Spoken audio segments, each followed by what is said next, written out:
6. Is there an experience or a time in your life where you realized that you were a creator? I think the one that sticks out to me the most is probably my high school um, art instructor. And she could always tell that because then it wasn't photography then, it was just drawing. I would get so many sketchbooks. It was just, I would come from Christmas and my birthdays, and that was basically all anybody would get me were just like sketchbooks, and I just like fill them up and go to town on them. But I always kind of hit these periods where I wouldn't draw for a while, and it came in waves. And I've just now, in my late 30s, I've learned how to hone it and be able to sit it. Like I don't have to wait in such a big lull now to be able to come back and draw. But um, I think when she told me, um, it doesn't matter how long you step away from this, it's always going to be with you.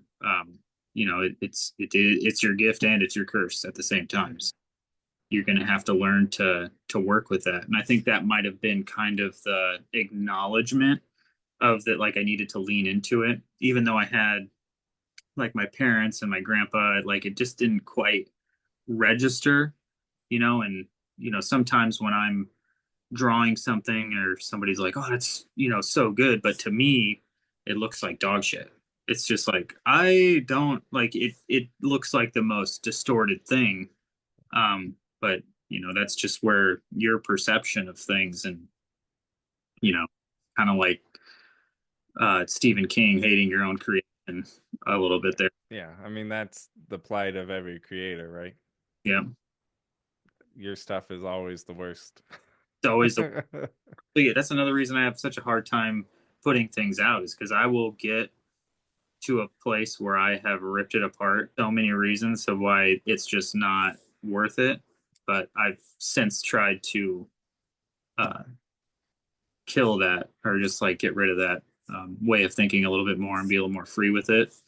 Um, but yeah, I'd say kind of going back to what you had asked is that's probably the main moment I can think of because it was her last year as my instructor, and she only gave these little cards with her cat that she had painted. And she was the most incredible watercolor painter. Like she used to do these portraits of us in class as we were working on things.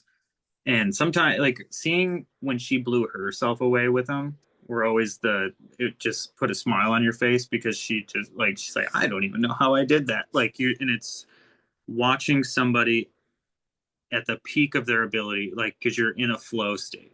She just it's training your hand and like the movements and all those things. So to get that kind of, I guess, right, that card or, that it's okay from her, like really let me know, like lean into this. And I never dropped it since then. I always was just like, whether it was skating or something else, I needed to inject that in some way and just kind of keep riding that line the best I could. And I hope I have to this day. And I think I have, but you know, she's been probably one of my biggest influences. I don't know if I had a teacher like that, but it just shows you how important it is to have those people in your life that kind of see a talent Hmm. and kind of necessarily force you to do it, but just plant that seed like, hey, this is something that's in you. Explore it a little bit. And just to touch on it a little bit more, like it took high school for me to come around because in junior high, man, I was still quite rebellious. My parents got divorced in that time, so I was still kind of like a rebellious kid going against anything that was really going to help me. But I can remember being in elementary school in those art classes, and I would have teachers that would separate me from the rest of the kids based on, like, and I didn't know this then, but they're viewing it as like he's doing this at an accelerated level. Like he's doing the kids aren't doing what he's doing, and they would put me at a table so nobody could disturb me.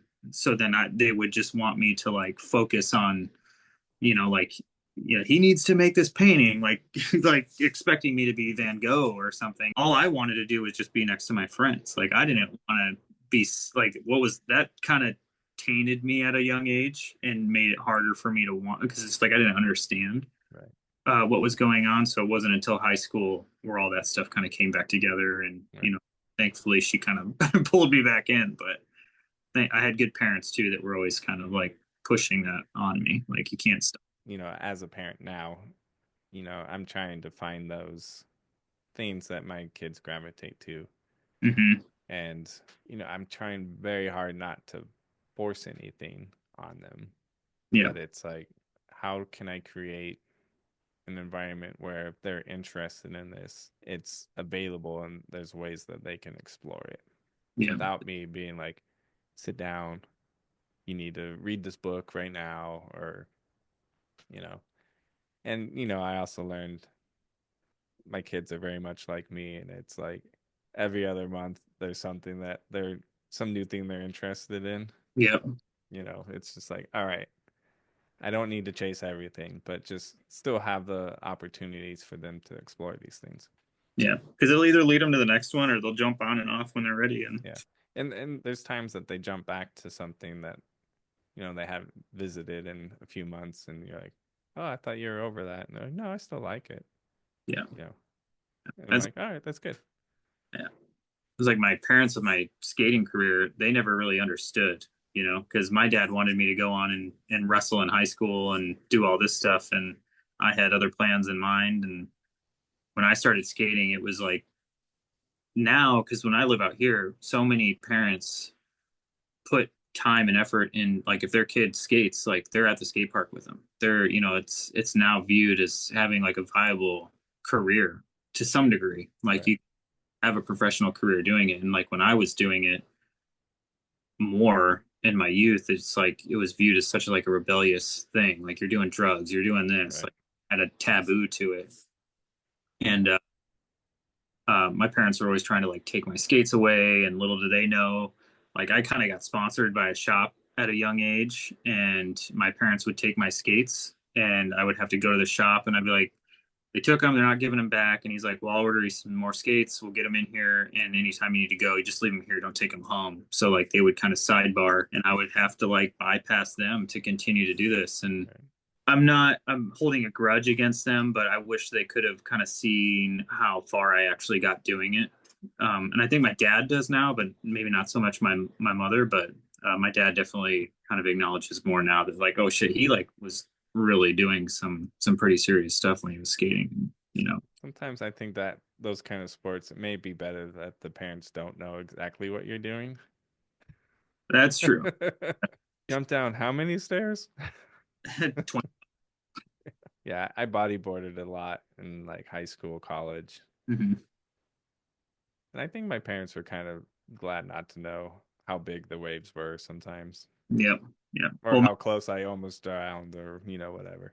I mean, I think I was might have been 16 or 17.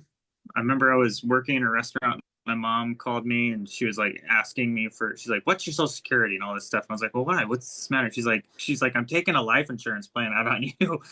And it was because I was coming back with like more, like I hadn't broke anything yet, but like I'd had so many bruises and like the, road rash and stuff you would come back from just from trying so many gaps over and over again. And, your clothes are shredded and you're just, I really probably started to freak her out quite a bit. So felt like she needed to have some extra insurance just in case I killed myself a little earlier than expected.